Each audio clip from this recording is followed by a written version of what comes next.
Sir, आज कार्यकर्ता मेळावा आपकी तरफ से रखा गया है, क्या वजह है? देखिए, हमको जैसा अभी मैं विधायक हूँ तो तीसरी टर्म शुरू होने को एक्चुअली वैसा देखे तो 2.25 साल हो गए, 2 साल, लेकिन काम शुरू होने को सिर्फ 2 महीने हुए। 2 साल तक हमें किसी से मिलने की भी इजाज़त नहीं थी। अगर हम कहीं चले भी गए तो एफआईआर होती थी, क्योंकि एमएलए आए तो मतलब जानबूझकर प्रेम रहता तो सब लोग आते आसपास और उससे ज़्यादा फैला होता है। इसलिए आज हम सब दोस्त मिलकर आज भारतीय जनता पार्टी का कार्यकर्ता 2 साल कोरोना कार्यकाल में भी जनता की सेवा करने में कहीं पे भी कम नहीं था।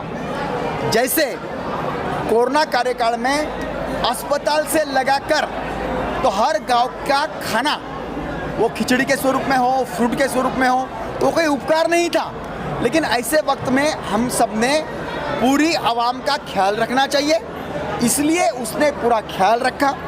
गए 2 सालों में हमने नए नए बिजनेस कैसे शुरू कर सकेंगे, जैसा मशरूम का बिजनेस है, बैंक है महिलाओं की, ये खड़े करने की कोशिश किए।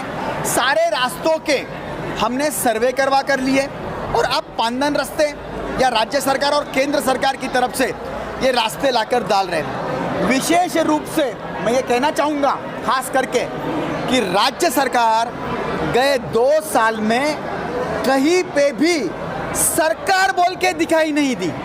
वो दिखाई कहाँ गई, कहाँ दी? उन्होंने शुरुआत कैसे की?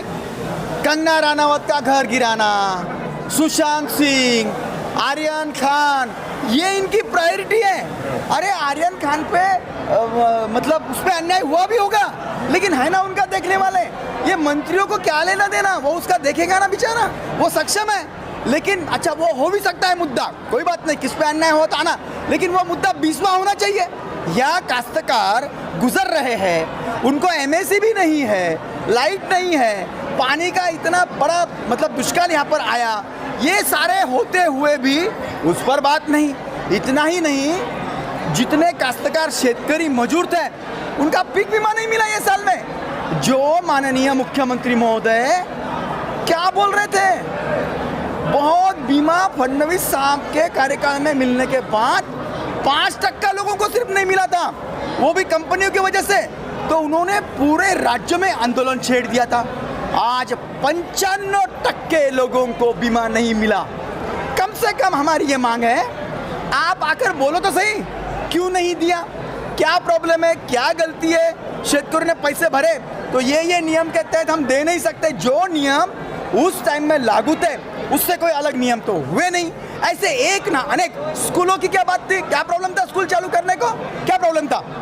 समझो एक स्कूल में 500 बच्चे हैं, 150 बच्चे 3 दिन बोलो, 50 फुट का गैप रखो, शिक्षक गांव में आएंगे। अरे इनके टाइम में शिक्षक, ग्राम सेवक, तलाटी गांव में नजर नहीं आए, इनका ख्याल नहीं था। आज अधिकारी पहचान रहा है। आज जो इतना मतलब माहौल चेंज हुआ है राज्य का, इस पे कुछ विक्षिप्त लोग ख्याल रखते हैं। वो देखते हैं कि राज्य सरकार का ख्याल नहीं है, कोई मालिक नहीं है, तो वो एक टेस्ट लेते हैं और टेस्ट के माध्यम से पूरा राज्य खराब करते हैं। तो मैं गंभीर इशारा इनको देता हूँ कि तुम राज्य सरकार चला रहे हो, ऐसा अस्तित्व आप बताओ। अगर नहीं बताया तो भारतीय जनता पार्टी का कार्यकर्ता अब चुप नहीं बैठेगा और इनको इनका जवाब देना पड़ेगा। सर, आपने बताया कि राज्य सरकार की तरफ से बीमा नहीं मिल रहा है, तो भारतीय जनता पार्टी की सरकार तो केंद्र में है, तो आप केंद्र सरकार से क्या सुविधा दिलाएंगे किसानों को, उस बारे में बताएं। देखिए, केंद्र सरकार की तरफ से ऑलरेडी 6000 रुपया साल का दिया जा रहा है, उसमें भी इजाफा होने वाला है। ई श्रम कार्ड, उसमें शेत मजदूर, इसके कार्ड मैंने मेरे मतदार संघ में हमारे दोस्तों के सहकार्य से अभी तक 16,000 कार्ड बनवा लिए हैं। हमारा टारगेट है 40,000 कार्ड बनवाने का, क्योंकि उनको भी कुछ सुविधा मुहैया करा देने वाले हैं। और आप जब बीमा की बात करते हैं, मैं आपको बता दूं कि बीमा का केंद्र ने उनका हिस्सा भर दिया था, राज्य सरकार ने उनका हिस्सा नहीं भरा। ये बड़ा प्रॉब्लम है। तो केंद्र सरकार अपनी तरफ से उनके काम पूरी तरह से कर रही है। ये सिर्फ बौखलाहट है इनकी कि हर चीज आने के बाद में केंद्र सरकार पे डालते हैं। सर, ये अल्पसंख्यक समाज की जो 5% रिजर्वेशन का ऐलान हुआ था, तो राज्य सरकार तो वो दिला नहीं पाई, तो आप क्या केंद्र सरकार से दिलाने की कोशिश करेंगे, उस बारे में बताएं। देखिए, आरक्षण के बारे में मैं थोड़ी स्पष्टता कर दूं आपको कि जो कायदे कानून घटना है, मेरा मानना ऐसा है सरकार की तरफ की हम जनताओं की मांग क्या होनी चाहिए। बच्चा पैदा हुआ तो उसके एबिलिटी के हिसाब से उसको एजुकेशन मिलना चाहिए। आरक्षण वगैरह ये हर एक की मांग कायदे से घटने से उसको वो दायरे में मिलेगी। अपने अपने सरकारों के विचार होते हैं, वो विचारों से उस पर आगे जाया जाएगा। सर, अभी आपने भाषण में कहा है इलेक्शन आने दो, मैं इतनी खटिया खड़ी कर दूँगा। अब प्रशांत लोग ज़्यादा गुस्से में नजर आ रहे हैं सरकार पे, क्या वजह है सर? और आप ऐसे क्या करने वाले, इतनी खटिया खड़ी हो जाएगी? देखो, मैं तो समझता हूँ खटिया ऑलरेडी खड़ी है ही, सिर्फ जाके बजाना है कि ये खटिया खड़ी करके। इतना सब साफ सबको दिख रहा है। मुझे अच्छा मालूम है, जनता पहले जब शुरुआत में थी तो हमको बोलती थी क्या फ़र्क पड़ता था यार, कर देना था उनको 1 साल के लिए। लेकिन आज जनता क्या बोलती है मालूम है? साहब कब आ रहे यार तुम्हारी सरकार, साहब कब बदल रहे यार। ये हर जनता बोल रही है, हर जनता। अब हम वो जनता का क्षोभ हमारे रूप से उनके सामने लाने वाले हैं, अहिंसा के मार्ग से लाने वाले हैं। और हम गुस्सा इसलिए है, हमको वैयक्तिक जनता, हमारे को लोक प्रतिनिधित्व को कोई फर्क नहीं गिरता किसी भी पक्ष को, लेकिन जनता का जो गुस्सा है वो हमारी रूप से बाहर आ रहा है। सर, एक आखिरी सवाल है मेरा। जैसे अभी कुछ दिन पहले शिवसेना ने औरंगाबाद में आक्रोश मोर्चा निकाला था केंद्र सरकार के खिलाफ महंगाई को लेकर। अभी आप 7/12 को निकालने वाले हैं मोर्चा राज्य सरकार के खिलाफ। सर, इसमें जनता पीछे जा रही है, कब तक जनता को ये चीज़ का सामना करना पड़ेगा? देखिए, भारतीय जनता पार्टी का एक सिस्टम है, हम बातें कम करते काम ज़्यादा करते। मोदी जी ने 10 से 15 रुपए, 10 से 15, ये जब साइकिल बैलगाड़ी लेके घूम रहे थे ना, 10 से 15 रुपए पूरे देश में पेट्रोल कम किया। अब मुझे बताओ, आज हर स्टेट ने रेट कम कर दिए जो केंद्र सरकार ने दिए, राज्य सरकार ने उनके 12 रुपए कम किए ही नहीं। तो ये मोर्चा उन्होंने उनके खुद के खिलाफ निकाला हुआ था। एक्चुअली उनके सबके ऊपर में भारतीय जनता पार्टी के आप वो मॉप करके झंडे लगा दो, क्योंकि इन्होंने खुद के खिलाफ निकाले हुए वो मोर्चा थे। आक्रोश किसके खिलाफ होना चाहिए था? महंगाई के खिलाफ।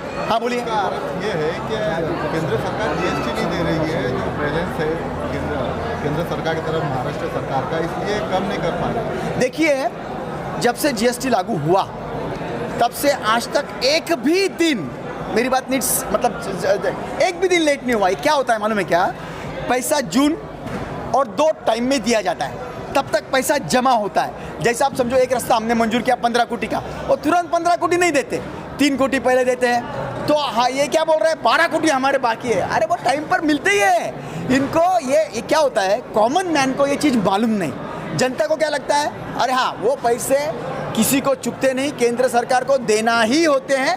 वो पीरियड रहता, वो पीरियड में वो पैसे जाते, एक दिन भी लेट नहीं होता। और ऑटोमेटिक जीएसटी में समझो 1 रुपया आया, उसमें से 25 पैसे केंद्र को और 25 पैसे राज्य को ऑटोमेटिक जाते, देने की जरूरत नहीं है। वो उस टाइम ट्रांसफर होते हैं जिस टाइम में वक्त दिया होता है। इसलिए ये थोड़ा सा मिसगाइड करते हैं। हाँ, आखिरी नहीं, 25 बार। यूपी इलेक्शन गरमा रहा है, अब वहाँ पे एमआईएम जाकर इलेक्शन लड़ने वाली है, बीजेपी को इसका फायदा मिलेगा? नहीं, देखिए, बीजेपी कभी भी किससे क्या फायदा मिलेगा इस आधार पर इलेक्शन नहीं लड़ती।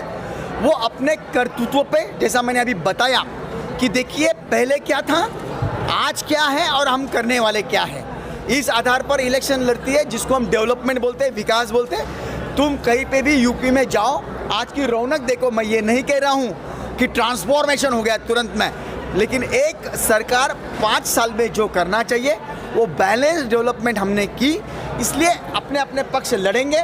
उसका 8 साल का अगर रिकॉर्ड देखा जाए, जहाँ जहाँ एमआईएम खड़ी है वहाँ पे जो है तो दूसरे पार्टियों को नुकसान हुआ है और बीजेपी को फायदा हुआ। नहीं, देखिए, उसके बजाय मैं ये कहूँगा, जहाँ जहाँ पे भी राहुल जी गांधी ने प्रचार किया है वहाँ वहाँ वो हारे हैं, इसलिए हम जीतते हैं।